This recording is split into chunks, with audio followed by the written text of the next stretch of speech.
It was a sunny afternoon in Springfield, the kind of day where nothing seemed out of place. The Simpson family was settled in their living room, eyes glued to the television as the Krusty the Clown show began.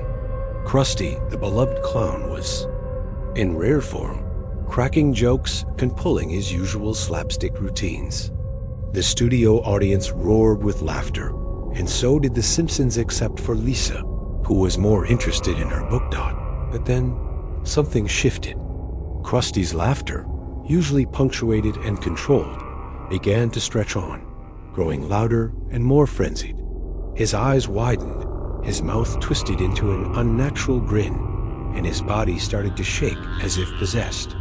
The studio audience, instead of noticing the abnormality, began to laugh along, their chuckles turning into hysterical cackles in the Simpson home. Homer was the first to join in, his booming laugh filling the room. Marge followed, her usually gentle giggle warping into something shrill and unsettling. Bart and Maggie soon succumbed, their laughter echoing through the house. Only Lisa remained silent, her brow furrowing as she watched the scene unfold. "Mom? Dad, what's going on?" she asked, but her words were drowned out by their incessant laughter. She turned to the TV, where Krusty's face was now a mask of horror, his mouth stretched impossibly wide, his eyes bulging. Yet he continued to laugh, the sound now a guttural, hollow echo. Lisa reached for the remote and turned off the TV, but it was too late. The laughter had taken root. She looked out the window and saw her neighbors stumbling out of their homes, clutching their sides, laughing maniacally. Their faces were beginning to change, cheeks stretching, skin paling, eyes glazing over. Panic set in. Lisa ran to her family, shaking Homer's shoulders. "Dad, stop it. This isn't funny."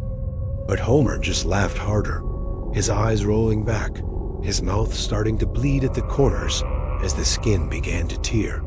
Marge was next, her usually neat hair disheveled, her face contorting as she laughed, tears streaming down her cheeks, not from joy, but from pain.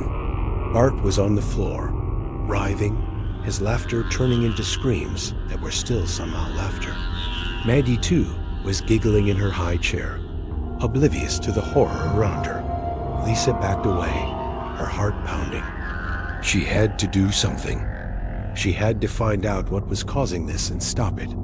She grabbed her coat and ran outside, dodging the laughing townsfolk. Some were already on the ground, their faces mutilated, yet still laughing, their bodies twitching like broken dolls. She made her way to the TV station, hoping to confront Krusty.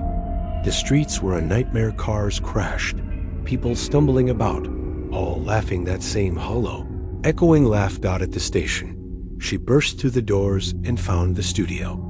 In chaos, crew members were laughing, some already dead from the strain, their faces torn open. Krusty was still on stage, his body contorted, his face a bloody mess, yet he laughed on, his voice now a rasping wheeze.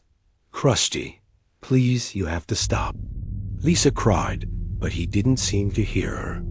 His laughter was a force of its own, reverberating through the air, infecting everything it touched. Suddenly, Krusty's head snapped towards her, his eyes locking onto hers. For a moment, the laughter stopped, and he spoke, his voice a tortured whisper.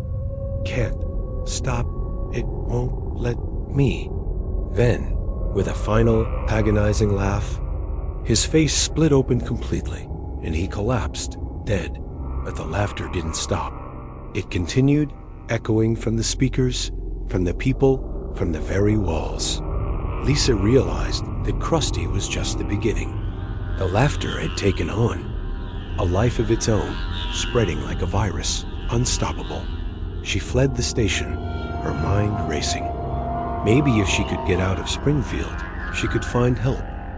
Maybe there was a cure, a way to reverse this. She ran home to grab the car keys. Her family was still there, still laughing, their faces now unrecognizable. "I'm sorry," She whispered, tears in her eyes, "I'll find a way to save you." She took the car and drove as fast as she could towards the city limits. But the roads were blocked with crashed vehicles and laughing bodies. She had to abandon the car and continue. On foot, as she reached the edge of town, she looked back. The entire city was a symphony of madness, the laughter rising into the sky like a dark cloud. But then she heard the laughter, coming from beyond Springfield. She turned and saw that the neighboring towns were also infected. The virus had spread, perhaps through the airwaves, perhaps through something more sinister. There was nowhere to run. The laughter was everywhere. Lisa fell to her knees, despair washing over her. She had tried to escape, but there was no escape. The world was consumed.